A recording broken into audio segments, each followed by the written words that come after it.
I'm Thinking of Ending Things is the story of the night when a young woman who might be named Lucy meets her boyfriend's parents for the first time on a farm that seems to be in early 21st century Oklahoma. If that sounds a little odd, it's because it's directed by Charlie Kaufman. We are going to examine the sexual subtext of this film, but before we do, please like, subscribe, and share. The first act of the film is the young woman, played by Jessie Buckley, and her boyfriend, Jake, played by Jesse Plemons, driving into the snow at dusk on the road to the dinner at the farm. We can hear the young woman's internal monologue, and she thinks of Jake as her boyfriend, which implies a sexual relationship, but she only thinks it. She never speaks it, with one exception, which we'll discuss later. She thinks, "I'm visiting Jake's parents for the first time. Or I will be when we arrive. Jake, my boyfriend. He hasn't been my boyfriend for very long. It's our first trip together, our first long drive. So it's weird that I'm feeling nostalgic about our relationship, about him, about us. I should be excited, looking forward to the first of many. But I'm not. Not at all."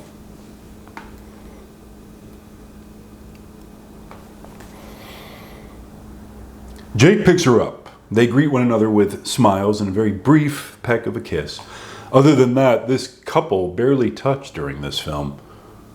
Listening to her private thoughts, we get a great deal of information about her relationship with Jake, but after the word boyfriend, absolutely none of it has anything to do with sex. We're inside her head, hearing her thoughts about her boyfriend. Not one of them is about their physical relationship. She thinks, "We have a real connection, a rare and intense attachment. I've never experienced anything like it." Does she then say, "The heat between us is dizzying"? No. And what we're hearing does not make us optimistic that her relationship with Jake will last. In spite of their connection and intense attachment, she's thinking of ending things. This is the title of the film in a repeated phrase. These words are her first words of dialogue. We hear it again less than 5 minutes later, again internally, although she may have said it aloud without being conscious of it.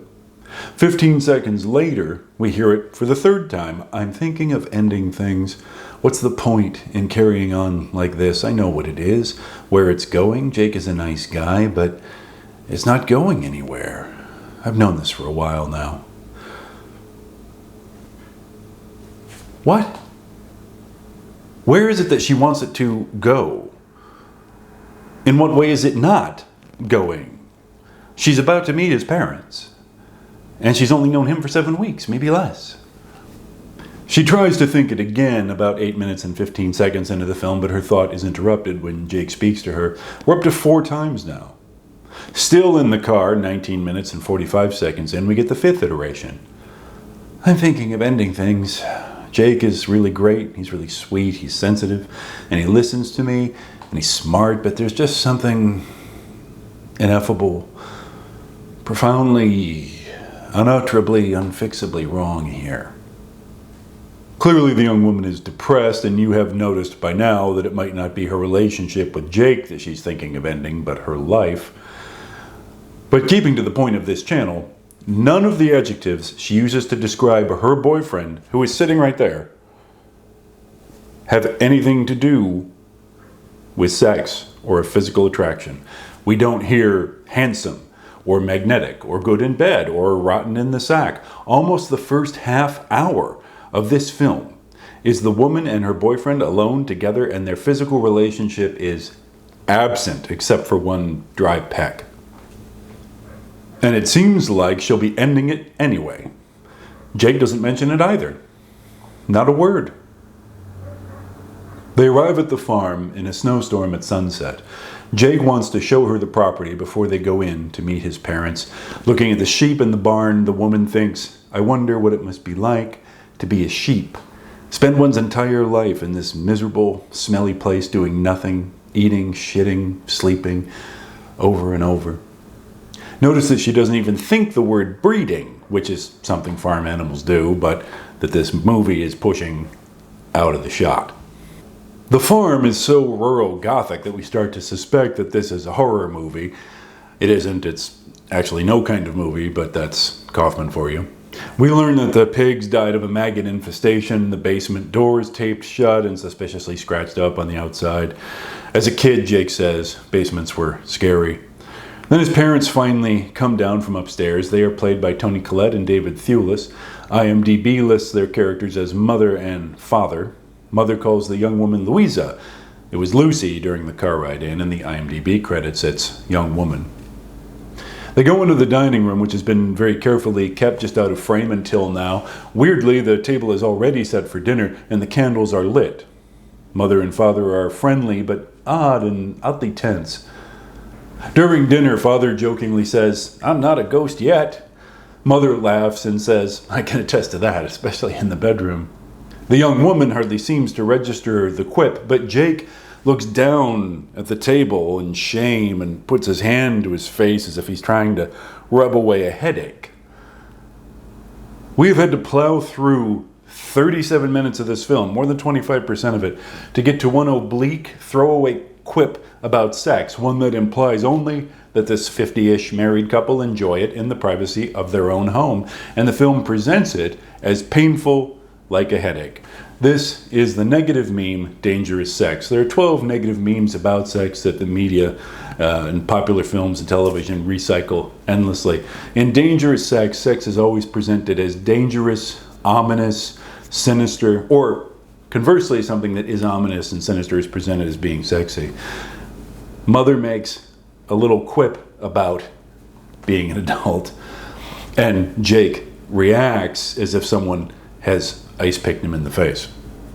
Then Mother says that Jake has told them that the young woman is studying quantum physics, which is odd because on the car ride to the farm, she said that she had a paper due on Wednesday titled Susceptibility to Rabies Infection in the Sensory Dorsal Root Ganglia Neurons, which suggests biology or medicine, not physics. This is a major theme of the film, though. People's identities transform. The young woman goes from biologist to physicist to poet to painter. Contradictions and implications drift by in the snow-blown air. The important thing is that when Father says, Jake tells us that there's been lots of famous husband and wife physicists, Jake's significant embarrassment visibly mounts. He's already very unhappy that his parents are, in fact, 50-ish farm folk who have only grain silos on their skyline instead of being au courant with the latest cultural Marxisms. But Jake gets even more unhappy when Father implies that he and his girlfriend might enter into the formal sexual relationship of marriage in the future. Even this extremely oblique reference to sexuality is cause for pain in his face. Mother asks the young woman to tell them the story of how she and Jake first met. Jake has refused, Mother chides him. That's interesting. Jake is so anxious about sex that he won't even tell his mother we met at a trivia game. The young woman starts to tell the story, which is frankly uninteresting. She went out to a bar near campus one night and he was there playing trivia. Again, while she's telling the story, the young woman does not use any word for Jake that would suggest a physical relationship or a physical attraction. She doesn't call him handsome or dashing or compelling. She calls him cute, like a duck. But Jake grows more and more tense, even banging his fists on the table to correct one of his mother's malapropisms. The narrative becomes increasingly dreamlike. The young woman finds herself in Jake's old room talking to Father, who is suddenly 30 years older than he was 5 minutes ago, another identity transformation. This elderly version of Father is suffering from dementia, so his conversation is disjointed and confused. He says, as if just noticing, "This is Jake's old room. You two can stay here tonight if you want. His mother and I aren't old-fashioned about that kind of thing, fucking and whatnot." This is the first direct reference to a physical relationship between the young woman and Jake. We cannot prove by the text that Jake and the young woman have ever had an intimate encounter. This is the first reference to that kind of relationship, and the film puts it in this surreal and disconcerting scene because danger is sex. This reference to sexuality is couched in these weird, nightmarish situations, and it's only a reference to what the old man supposes they might do in the same bed. His message to the young woman is, in fact, please don't be self-conscious about your relationship with Jake. But the film chooses to frame it in a disturbing way. We, the audience, are supposed to pity the confused elderly father. He must be slipping into dementia. He just mentioned sex. The young woman replies, oh, I have to get home tonight. She immediately rejects any chance to sleep in the same bed as her boyfriend. In fact, she has referenced this more than once before. She has to go home to do her work, so she will not be sharing a bed with Jake tonight. This is the negative meme, serious people don't sex. People who have responsibilities, jobs, especially responsibilities for others, such as children, subordinates in a dangerous job like being a covert agent or something. Those people do not have personal lives. They can't. Serious people don't. The young woman here is the protagonist. She rides in the same car as her boyfriend for miles and miles and doesn't think about it once. She turns down the chance to share a bed with him. Why?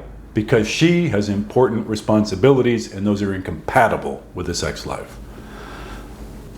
In the next scene, Jake is spoon-feeding his mother, who has also suddenly aged a couple of decades and is now an invalid. The young woman tells Jake that she admires his attentiveness to his mother. She leans toward him to offer him a comforting kiss on the head. Jake leans away, clearly not comforted.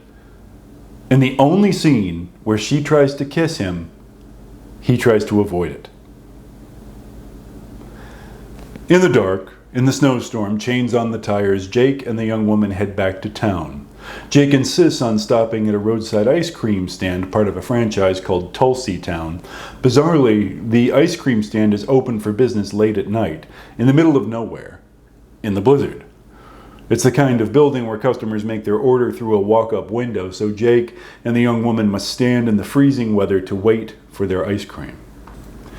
But now, Jake is reluctant to approach. He says some of the people who work there don't like him. He insists that the young woman make the order, saying they won't come if they know it's me. Then two very young women, teenagers, appear at the service windows. Both are slender, blonde, remarkably pretty, dressed in cute little uniforms and wearing red lipstick and full eyeshadow, which seems like an odd thing to wear at the late night shift at the all but abandoned ice cream stand. One leans on the counter, looks Jake in the eye, and says in a piping voice, "Can I help you, sir?" Like maybe an adult film is about to break out, but Jake recoils. Hiding at the edge of the light, he turns away, preferring to face the whistling winter rather than this girl. Danger is sex. These girls are presented as sinister and intimidating, even though they don't do anything more than ask to take Jake's order. They're attractive, so they must be bad. Their more conventional-looking coworker seems to be afraid of them. Jake and the young woman get back on the road. Jake invents an excuse to take a side road to his old high school, which annoys her. Once they're parked outside the vast building, the sky above them a static of night and blowing snow, is when this film really decides to go fully puritanical, because now Jake suggests that they do it. The young woman is immediately angry. She wants to go home. She needs to go home to do her work. She has said this repeatedly. She has made clear that she has other obligations because serious people don't sex. And why in the world would she want to do it inside a cramped car in a high school parking lot being scoured by a prairie blizzard? Jake's idea is a dumb one, and his invitation clumsy at best. It should be noted that even this scene lacks all eroticism. They're fully dressed in a cold car when Jake turns his face toward her and makes his suggestion while still wearing his ski hat. The scene is constructed to give the young woman every reason to angrily reject him. But remember, this is the story that the film chooses to tell. It could have chosen to tell a story where Jake rented a romantic Airbnb in the countryside and he and the young woman spend the film looking forward to a night together under the same comforter after dinner at the parents' farm. And even though she has doubts about their relationship, she is tempted by the idea of a night together. But that's not the story the film chooses. Instead, the greatest moment of conflict between them is when he awkwardly propositions her in a scene devoid of any temptation, because danger is sex.